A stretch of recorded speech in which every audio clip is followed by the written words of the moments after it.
guest, a very funny comedian, actor, and podcaster who you can see in a very great new movie called To Leslie. So what have I got to do for all this? Oh, well, nothing. I mean, I got to work, don't I? Oh, right. Yeah. You got to work. Basically, you got to, clean up the rooms after the guests leave and wash the towels, wash the sheets, maintain the property a little bit, and help guests with their bags. That it? That is it, really. Pretty much it, right? Okay. To Leslie is on Apple TV Plus and other digital platforms now. Please welcome Marc Maron.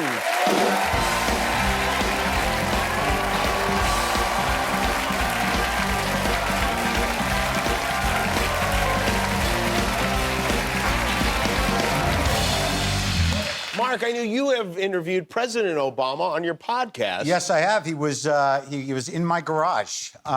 He was. That's not a joke. Not a joke. 2015, midway through that third year of his last term, came to the house, dropped by with about 20 Secret Service guys. I had to ask my neighbor if it was okay to put snipers on his roof. He was thrilled. Retired guy. He's like the best thing that ever happened in his life. But despite all that, Michelle didn't say nothing to me. Nothing. Nothing. Nothing. Yeah. Right by. But here's the weird thing. When it was funny because he came over, and what are you going to say to a sitting president? And he came into my garage, and I asked him. I said, "Are you nervous about this?" And he said, "If I was nervous about this, we'd all be in trouble." How many episodes of your podcast, WTF, have you done? We've done about 1,400 now. 1,400. 1,400 episodes. Is there anyone left to still be excited about? There's always people to be excited about. Like, I don't know them offhand. Okay. But I was in New York at a screening of To Leslie. Which is great, by the way. And Brooke Shields was there. Oh, that's exciting. Look at the people like, so. Brooke Shields. Yeah. If you're our age, and that's a very big deal. Right, she was always there, right? You remember her when we were kids, and very much so. Yeah, you feel like we grew up with her. Of course. I saw her on Circus of the Stars live taping in Las Vegas. Wow. That's how serious Cleto and I, our band leader, were. Yes, we love Brooke Shields. But I saw her at the screening, and I just, it was one of those moments where I can genuinely get starstruck. Like, not now, but I know you. But when I saw her, I was like, "Hi, Brooke Shields." I had to say both names for some reason. Yeah, right. I said, "How are you, Brooke Shields?" And she said, "I'm good. Very good performance." So, like, "Are you going to the party, Brooke Shields?" But imagine that, just as your young self, that you are starring in a movie, which is a great movie, by the way. Thank you. And Brooke Shields sat there and watched you act. That's crazy, right? That's something else. Deborah Winger was there. I'm really dropping the big names from back in the day. They are big names. Brooke Shields and Deborah Winger, and Richard Schiff was there. Richard Schiff, all right. They were all hanging out. Yeah, I saw the movie. My wife and I watched it on... Was anyone watching it who was a celebrity with you? Well, At your house? No, but I think Guillermo texted me. Does that count? Sure. Okay. Yeah, absolutely. But we watched it, and we thought it was great. How did you wind up in this movie? Because it doesn't seem like a role that people would typically think about you for. I know, that's true. Like, I didn't trust it. You know, generally, if people want to cast me, it's for some degree of I'm on the spectrum of cranky Jew. So, you know, I can go from like, sure, whatever you want, to like, what is going on here? But like, you know, I'm usually an aggravated guy or something like that. And this guy wants me to play this sort of quiet, humble, nice Texan guy. Yeah. And I thought it was a mistake. You know, when my agent told me, I was like, geez, how many guys did they go through to get to me? Did everyone in Hollywood say no to this? Did every Texan, they probably reached out to Sam Elliott, who's 3 times as old as the guy. So I didn't believe that it was really being offered to me. And then the director kept pushing. Everyone kept pushing, right?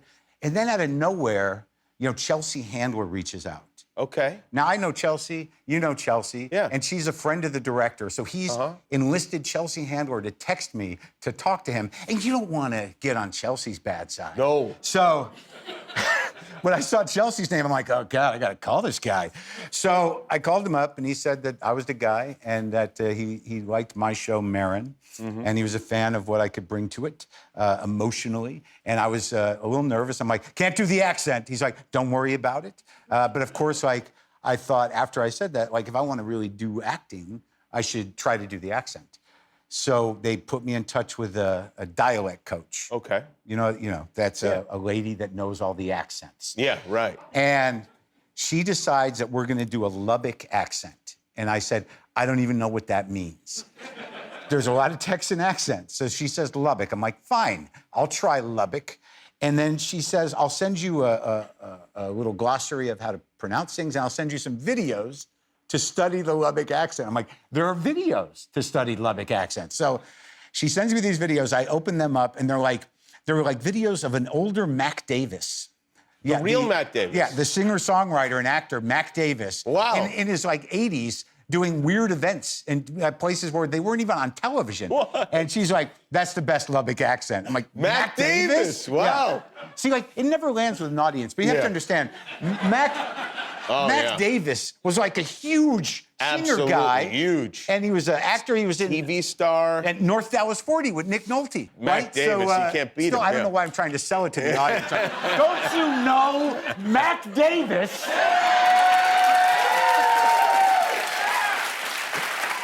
Variety. I thought it was hysterical that she gave me Mac Davis, but the 4 times I told that story, I say the punchline, it just goes nowhere.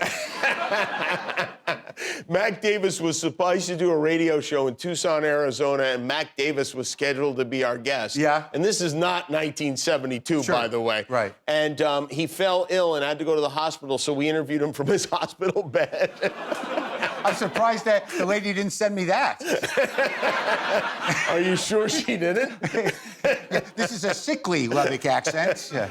The accent was great, I think. I mean, I'm not from Lubbock, but it seemed to have worked. You know, I got nervous about the accent because it's like, I've been doing acting, and, I wanted to challenge myself so I can find it interesting. So I thought I would do the accent. I'd give it a try. And I was a little nervous about it. And then I had to interview, the thing that made me change my mind was I had to interview James Caan, right? I had James Caan on before he passed, obviously. And I was watching his old movies, and there's some old movies of him doing Westerns, or The Rain People, which was Coppola's first movie, where he's doing accents, not great. So I thought in my mind, if James Caan didn't give a I could do it. You know what I mean? If he's going to get out there and do an accent and it's not going to be great, yet it's still okay, because you forgive guys. You get a little... James Caan, for sure. You forgive any scenario. Yeah, that guy, you're never going to get the Brooklyn kind of butcher son Jew out of that guy. No. But what you did get is James Caan. Exactly. Yeah. He was amazing. You know, he told me, Sonny Corleone? Yeah. He said that the day they started shooting on that, he didn't really have the character yet. It was in the day they first started shooting, it was that scene with Sollozzo in his father's office, right? And he said, I didn't quite have the character, but I was hanging around with Don Rickles, and I realized that's who Sonny is. He's a ball buster. Sonny Corleone at his core, Don Rickles. Wow. There you go. That's crazy. I know, it is, right? Don would feel cheated if he heard that story somehow. Yeah. That hockey puck. Well, I have to say, I have to tell you, I highly recommend this movie. It's called To Leslie. It's on Apple TV Plus and other digital platforms that we don't know now. Yeah. Marc Maron, everybody. Thanks, Marc. We'll be right back.